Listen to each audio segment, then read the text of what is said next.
Hi viewers, வணக்கம். இன்னைக்கு நம்ம சூலூர் சைட்ல இருக்கிறோம். நம்ம இன்னைக்கு எதை பத்தி இந்த வீடியோவில் பார்க்க போறோம் அப்படின்னு பாத்தீங்கன்னாக்க, ஏற்கனவே போர் வீடியோ பார்த்துருப்பீங்க. இப்ப அந்த போருக்குள்ள டெக்ஸ்மோ மோட்ரு, நீர்மூழ்கி மோட்ரு இறக்குறத பத்தி தான் இந்த வீடியோ. இந்த வீடியோவை நீங்க ஃபுல்லா பார்த்தா மட்டும்தான் இது எதை பத்தின வீடியோ, நீர்மூழ்கி மோட்ரு போடலாமா இல்ல கம்பர்சர் மோட்ரு போடலாமா அப்படின்னு நிறைய சந்தேகங்கள் இருக்கும் நிறைய பேத்துக்கு, வீடு கட்டுறவங்களுக்கு. அதை இந்த வீடியோவில் ஃபுல்லா கிளியர் பண்றதுக்கு நான் முயற்சி பண்ணியிருக்கேன். நீங்க இந்த வீடியோவை ஃபுல்லா பார்த்தா மட்டும்தான் நான் என்ன சொல்ல வரேன் அப்படிங்கிறது உங்களுக்கு தெரிய வரும். 11 பில்டர்ஸ் வீடியோவெல்லாம் பார்த்துட்டு நாங்கள் சொல்றது கரெக்டா இருக்கு அப்படின்னு நினைக்கிறவங்க மட்டும் இந்த வீடியோவுக்கு கீழே எங்க நம்பர் இருக்கும், கால் பண்ணுங்க. நம்ம நல்லபடியா வீடு கட்டி கொடுக்கலாம். எங்களை நம்புங்க, நான் அதை மட்டும்தான் சொல்லுவேன். வாங்க வீடியோக்குள்ள போகலாம். இப்போ பார்த்தீங்கன்னா நம்ம கோயம்புத்தூர் சூலூர் சைட்ல நீர்மூழ்கி மோட்டரு இறக்கலாம் அப்படின்னு முடிவு பண்ணினோம். பார்த்தீங்கன்னாக்க கொட்டேஷன் 2-3 இடத்துல வாங்கினோம்.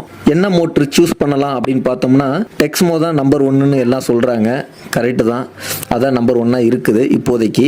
சரிங்களா? அதனால வீட்டுக்காரங்க சாய்ஸ் படி டெக்ஸ்மோ மோட்டரை எடுத்துதுங்க. டெக்ஸ்மோ மோட்டரில் பார்த்தீங்கன்னாக்க நீர்மூழ்கி மோட்ரு எடுத்துச்சு. 2 HP பவரில் நீர்மூழ்கி மோட்ரு எடுத்துருக்குறோம்.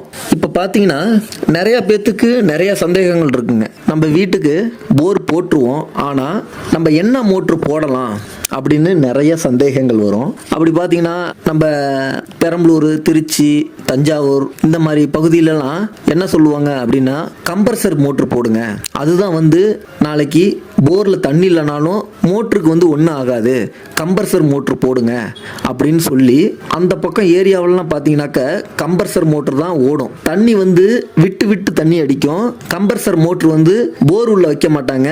வீட்டுக்கு படிக்குண்டுக்கு அடியில் அப்புறம் எங்கேயாவது காலி இடம் இருக்கு அப்படின்னா அந்த இடத்துல வைப்பாங்க. அது சவுண்டு பார்த்தீங்கன்னா அக்கம் பக்கம் எல்லா இடத்துலையுமே சவுண்டு ரொம்ப அதிகமாக கேட்கும். அப்படிங்கிறப்ப அது இறைச்சலை உண்டாக்கும். பக்கத்து வீட்டில் வசிக்கிறவங்களுக்கும் அது மோட்ரு போடுறப்ப வீட்டுக்குள்ள இருந்தாலும் ஒருத்தங்க பேசுறது மற்றவங்களுக்கு கேட்காது. அந்த மாதிரி ஒரு சூழ்நிலையை உண்டாக்கும். அப்படிதான் இன்ன வரையிலும் பழைய வீட்டில எல்லாம் பார்த்தீங்கன்னாக்க கம்பர்சர் மோட்டர் தான் ஓடிக்கிட்டே இருக்கும். ஒவ்வொரு சமயம்